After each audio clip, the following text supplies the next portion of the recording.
Mga kapatid, magandang gabi po sa inyong lahat. Magbabasa lang po ako ng konti ha. The first automatic transmission ay yung tinagurian na horseless carriage gearbox. The first true automatic transmission. Then gumawa ng maraming hydramatic automatic transmission ang General Motors noong 1939. Ito po yung 4-speed hydraulic automatic transmission. Noong 1956 ay niredesign ito ng General Motors at tinawag itong controlled coupling, hydramatic or jetaway until 1960. At noong 1964, naglabas naman ang GM ng turbo hydramatic at ito po ay gumagamit na nga po noong torque converter, ang tawag pa nila noon, or torque converter. At ito nga yung gumagamit ng basic na gear selections, yung park, yung reverse, neutral, drive at yung low gear. Ito na rin yung halos naging standard ng mga automatic transmission mula noon hanggang ngayon. Pero siyempre, iba naman yung dito sa mga electric vehicles. Noong 1980s ay naging marami na ang gumagamit ng mga 4 speeds na automatic transmission. Meron na ring lock-up clutch torque converter para po doon sa mas matipid na konsumo ng mga fuel. Dumating na rin ang paggamit ng electronics, kapalit na nga po nitong mga mechanical na mekanismo doon sa mga manual transmission. At yun nga po yung mga spring-loaded na mga valve solenoid. Kasama na rin po doon yung valve body na yung mga solenoids naman po na to ay kinokontrol na po ng TCU or yung Transmission Control Unit or Transmission Control Module. Noong 1991, lumabas ang unang 5-speed na automatic transmission na gawa ng BMW. O yan, sa Germany yan. Tapos, lumabas din ang 7 speeds naman na inilabas ng Mercedes-Benz. Ang Toyota naman ay naglabas ng 8 speeds na automatic transmission noong 2007. At ang unang 9 speeds at 10 speeds na automatic transmission ay noong 2017 at Toyota rin po ang naglabas. Mga kapatid, bakit ko po ito binring up sa inyo? Kasi po, meron po akong isang comment na natanggap. Meron pong isang komentador. O yun, ganun na lang natin tawagin. Itong komentador na to, mga kapatid, ang sabi po niya ay kausapin ko daw po yung mga engineers na gumawa ng mga sasakyan na to, ng mga transmission na to, para daw po matuldukan na yung maraming tanong. Pero sa totoo lang, kung titignan nyo po yung mga series of comments diyan sa mga recent vlogs ko, yung tungkol dito sa drive neutral na yan, na kasama nga po doon si Idol Scotty Kilmer, na isang napakagaling na vlogger at mekaniko na meron siyang 6.22 million subscribers, ay sabi po niya, dito ay marami daw pong tanong. Siya lang naman po yata yung merong tanong. Nagtuturo daw po ako ng ganap na otoridad dahil may idol daw ako na milyones ang subscriber. Idol ko lang naman po talaga yun tsaka magaling naman talaga siya. At saka syempre, 6.22 million subscribers. So idol ko siya kasi bilang ako mekaniko rin siya. Parehas po kami ng vibration So nagkakaintindihan kami. Ngayon, kung hindi ka mekaniko at hindi ka believe sa kanya, hindi po kita masisisi. Sabi po niya ito pa, hindi ba mas tama kung ikaw na ang kumontak para once and for all ay matuldukan na to? Kukontakin ko ro po yung mga engineers na gumawa ng mga sasakyan. Paano ko naman gagawin yun? Paano mo makokontak yun? Paano kung yung 1939, buhay pa kaya yun? O yung gumawa ng unang true automatic hydramatic transmission. So ito pa po, sabi niya, ikaw ang nagbablog nito, so be responsible. Responsable po tayo pagdating dito. Mga kapatid, ito po kasi mga binablog ni Autorans. Experience po namin ito dito. Ngayon, ito naman po ay vlog lang. Kung ayaw mo pong maniwala sa amin, kay Scotty Kilmer, pati po sa akin, pwede nyo naman pong hindi talaga panoorin yung aming mga vlogs. Ito pa po ang sabi niya, bakit ba ayaw mong tanungin ang mga engineers mismo na nag-design ng sasakyan? Hindi naman po sa ayaw kong tanungin. Matatanong ko po ba? Ikaw ang nagbablog ng issue na ito. Ayaw mo bang sumangguni sa mga engineers? Hindi po.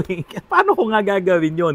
Papapunta mo ba ako sa, halimbawa, yung sa BMW, yung ginawa nila, 5 speeds na automatic transmission, bibigyan mo ba ako ng pamasahe papunta sa Germany at pagdating ko doon, patay na pala yung gumawa? Bakit parang mali sa'yo na malaman natin ang katotohanan mula sa mga totoong eksperto, hindi galing sa milyones na subs? So, hindi daw po galing kay Scotty Kilmer.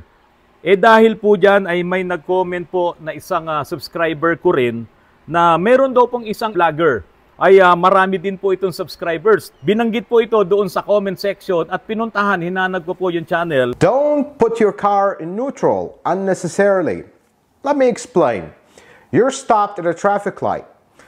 The light is red, you're waiting for it to turn green. Some people have the tendency of putting it in neutral to relax the transmission because I'm trying to take care of my transmission. And bless you for that because you're trying to take care of your car, but unfortunately that is actually not healthy for the transmission because that engagement and disengagement of the clutch actually puts wear on the transmission, and that's normal. That happens every time, but we don't want to accelerate that by every time we stop, we put it in neutral, put it in drive. Now you disengage the clutch, engage it again, back and forth, back and forth. That is actually not good long term. Keep your transmission in drive. Now a different scenario would be if you're stopped, there's a train, long train passing in front of you, there's an accident in front where the road is closed, wherever you know you're going to be stopped for over 10 minutes. In that case, put the transmission in park, set your parking brake and wait. But stopping at a traffic light, in a drive-through, whatever the case may be, avoid switching to neutral just to protect the transmission. That actually puts extra wear on it, and it's not a good thing. Meron din po pala siyang stand tungkol dito sa drive neutral, drive neutral. Ang sabi po niya, hindi mo na kailangang ilagay sa neutral ang iyong cambio kapag po ikaw ay nasa traffic light. No. They were designed to run the way that they are. You do not want to shift them into neutral. They weren't designed for that. You're going to wear stuff out doing that. I had a customer that did that, and what happened was the transmission started slipping and breaking because he kept going neutral drive, neutral drive, neutral drive, and it wore stuff out inside. They're not made for that. They were designed to be in gear while you're going down the road. Now, as any car, let's say you're going to be sitting at a railroad track waiting for a train to go by, and it's going to take 10-15 minutes. You should just put your car in park, put the brake on and turn it off, because no car was made to sit there idling and drive for long periods of time. Dahil marami kayo, ibig sabihin tama kayo. Kasi ang sinasabi niyang marami, yung mga nag-comments po dito sa vlog ko na to, marami pong panig, marami pong natutuwa, maraming nagpapasalamat, marami ring subscriber si Scotty Kilmer. Dami ko raw policies. Yung kamalian, ang dami ko raw policies.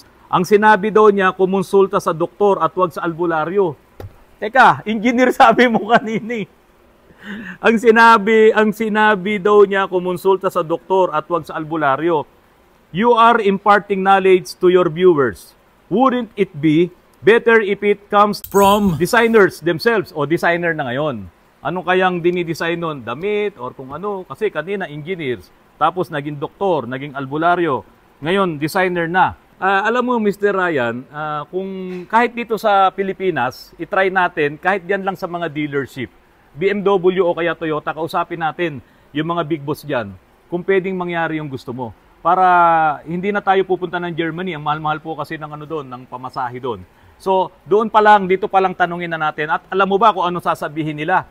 Kung sakali man pong buhay at uugod-ugod na yung nag-design, yung designer ng mga automatic transmission na yan, hindi po nila ituturo yan dahil iyan po ay intellectual property.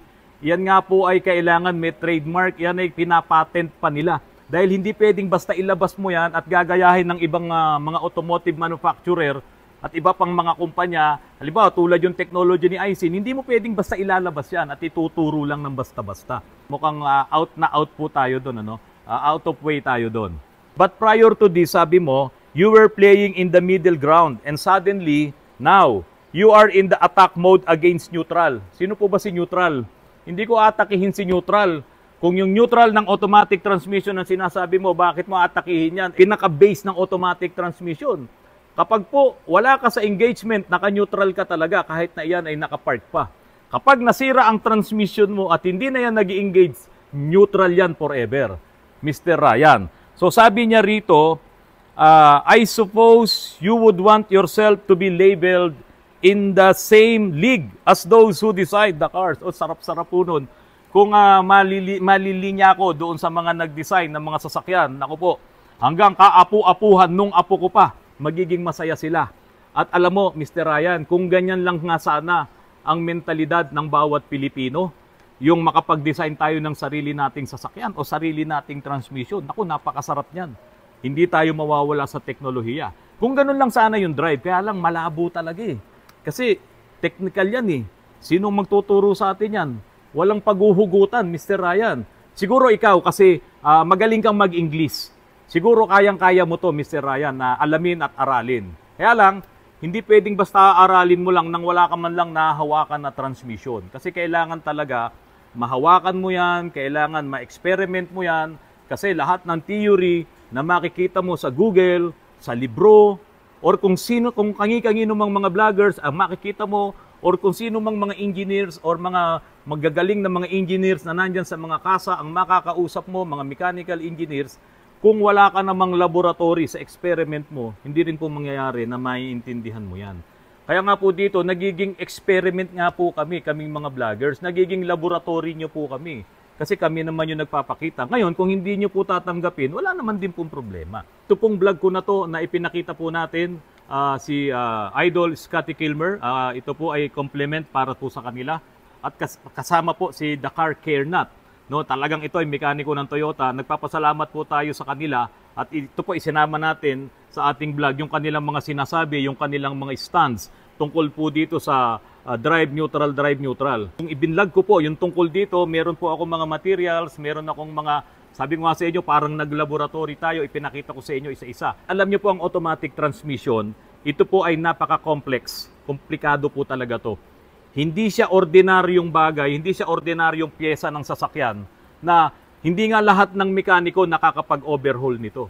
Pero halos lahat ng mekaniko nakakapag-overhaul ng makina. So ibig sabihin, komplikado ang isang automatic transmission, mapaluma or mapamodelo yan. Para itong subject sa isang college course, no? Isang subject to na mayroon na sinamahan to ng differential equation sa engineering. Itong differential equation na sobrang dami ng function, iba-iba, at may mga bago, hindi mo talaga maintindihan. Maraming ang bumabagsak dito sa differential equation. Kasi nga po, ang daming mga design, ang daming mga modelo ng automatic transmission na talagang napakahirap intindihin. Ngayon, yung pinag-aaralan natin, yung mga ibinablog naman po namin, yung mga nai-experience lamang namin dito. So marami pa po yan. Kung talagang aaralin nyo yan, kung talagang magdidesisyon kayo na aralin ito, naku po, ito nga yung pinakamalaking negosyo pagdating ng panahon eh. Kung may mga anak kayo na gustong mag-aral ng pagmemekaniko, pag-aralin nyo na. Kasi mawawala na kaming mga matatandang mekaniko, hindi naman mawawala yung mga sasakyan, parami pa ng parami.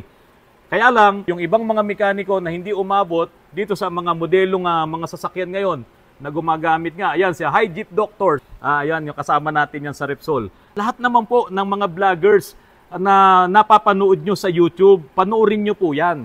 At siyempre, yung mga vloggers na may good moral character, importante po yon ang panunuorin nyo. Ako po, kahit na ako binabas, tanggap po natin yan kasi importante din po sa akin na may naririnig po akong mga negative na ganyan para maiko-correct ko rin po yung ilang mga bagay. Pero dito naman po kay Sir Ryan, hindi naman po siya basher eh. Meron lang po siyang gustong iparating. Yun nga lang, parang way out of line talaga. Sa iba po, kung hindi mo siya pagtsatsagaan, ang sasabihin mo, nonsense. Kasi po talaga, hindi talaga pwedeng mangyari, hindi po siya possible talaga. Kahit nakadrive kayo, hindi po mag-overheat ang inyong ATF. Kasi nga po, gumagana naman yung ating pump at ito idle lang yan. Dahil hindi mo yan maipepreno kung mataas ang RPM mo, talagang lalaban yung torque converter, yung fluid coupling. So dito po, kaya ko po ginagawa ito dahil alam ko, ito hindi makakadagdag ng stress sa aking transmission. Doon sa mismong personal kong transmission. Ngayon kayo, kung ayaw nyo po akong gayahin, sa inyo po yan. Wala pong masama doon. Kayo na po yung panalo. Oy, bakit ko sinabing panalo? Ito po kasi, meron po kasing nagsabi dito mga kapatid, ang sabi po niya, si Jose Paulo Benavente, sabi niya sa akin, ayaw mo talaga magpatalo boss. Ayaw mo talaga mag-neutral. Sinabi na nga ni Chip na okay lang naman. Tagal na namin nagdadrive, di naman nasisira 80 namin pag nag-neutral. Yung ipinapakita ko sa inyo, choice ko yun eh. Di ba? Ganun ang gusto ko para nare-relax yung aking automatic transmission. Ngayon, kung hindi ganun ang gusto mo, wala po akong magagawa. choice mo yan. Kung ayaw mo, kung gusto mong nag-neutral ka, pagdating mo sa traffic light, lalagay mo sa neutral, tapos lagay ka na naman sa drive, pag-aabante, di ba? Minix mo yung manual saka automatic, di ba? Yun ang magaling para sa'yo. Pero ako po, hindi ko po gagawin yun. Dahil kaya po na-develop ang automatic transmission para talagang pag nag-drive ka, dire-diretso ka na, wala ka nang gagawin, ilagay mo yan doon sa D. Paikot-ikot ka na sa city, wala ka nang gagawin. Yun nga lang, ang problema, traffic, sobrang traffic dito sa atin sa Pilipinas, sa Metro Manila. Number 1 nga tayo eh. Ang laging bottom line po ng mga vlogs ko tungkol dito sa automatic transmission, dapat pamamalagiin nyo pong malinis ang inyong automatic transmission fluid. Dapat hindi po nag-overheat ang inyong automatic transmission fluid. Dapat nagpapalit po kayo ng filter. Kaya nga po dito, kung titingnan nyo mga kapatid, kitang-kita nyo po may filter dito eh. So importante itong filter na to. Ayan oh. So kailangan magpapalit po kayo niyan. Ngayon mga kapatid, marami kaming tanggap dito sa shop. So laging nagiging problema, doon pa lang, unang kita pa lang namin, sunog na yung kanilang mga automatic transmission fluid. At doon sa nakaraang kong vlog, nandoon, kapag ka na-reach mo yung mga temperatures na yon, yung kung gaano kainit yon, nandoon din kung ano ang nangyayari sa yung automatic transmission fluid at nandoon din kung hanggang kailan tatagal ang inyong mga automatic transmission kapag ka laging nasusunog ang inyong automatic transmission fluid. Kailangan laging malinis ang inyong ATF. Kailangan lagi kayong nagpapalit. Regardless kung sabihin nung manufacturer na magpalit kayo pagdating ng 60,000, baka mamaya grabe pala yung nagmaneho ng sasakyan mo, ipinangangarera, talagang mabibigat, pinangkakargahan ng kung ano-anong mga karga. Kapag ka po mabigat ang karga ng sasakyan nyo, nahihirapan magtrabaho yung torque converter. At doon nagkakaroon ng init, doon nagkakaroon ng heat. So ngayon, yung makina mo umiinit din. Saan ba nakalagay yung cooling coil mo? Diba? Yung cooler ng automatic transmission fluid nasa radiator. So yung init ng radiator pupunta rin doon sa iyong cooling system. So iinit din ng iyong automatic transmission fluid. Kaya nga po sabi ko, maglagay kayo ng gadget para ma-check ang temperature ng inyong ATF. Napaka-importante po niyan. Naka-stop ako, naka-drive ako, para huminto sila lahat dahil naka-engage yan, naka-engage itong mga clutch dito sa loob nitong C2, clutch 2, naka-engage yan. So namreno ko, huminto yung aking propeller, huminto yung, dahil doon sa nakapreno yung aking mga gulong, huminto yung output shaft. So nakahinto lahat to, nakahinto din itong turbine. So ang umiikot lang ay yung pump para hindi mag-overheat yung system. Gano'n naman naka-design yun eh. Ako naman na magtatanong ngayon, kung masama pala to, di sana hindi ganyan ang design. Ngayon, para sa akin, gagawin ko to, yung habit nyo, gawin nyo, wala po tayong pag-aawayan dyan. Mga kapatid, sa automatic transmission, lagi po yang may neutral. Ngayon, dahil sa paikot siya ng paikot, wala siyang rest, wala siyang pahinga. Kahit naka-neutral, akala nyo nagpapahinga, hindi po. Kahit naka-park, akala nyo nagpapahinga, hindi po. Magpapahinga lang siya kapag ito na ang nangyayari. Yung naka-drive ka, nagpreno ka, yan, pahinga, hinto sila lahat. Mga kapatid, sana po nakatulong po sa ating lahat to. Dapat talaga tayo, palagi tayong malumanay, palagi tayong mababang loob. Kasi diyan po pumapasok yung mga blessings eh. Pagkala palagi kang galit, walang blessings sa papasok sa'yo. Ayaw po ng ano yan, nung nasa itaas. Mga kapatid, magandang gabi po at maraming salamat po sa inyong lahat.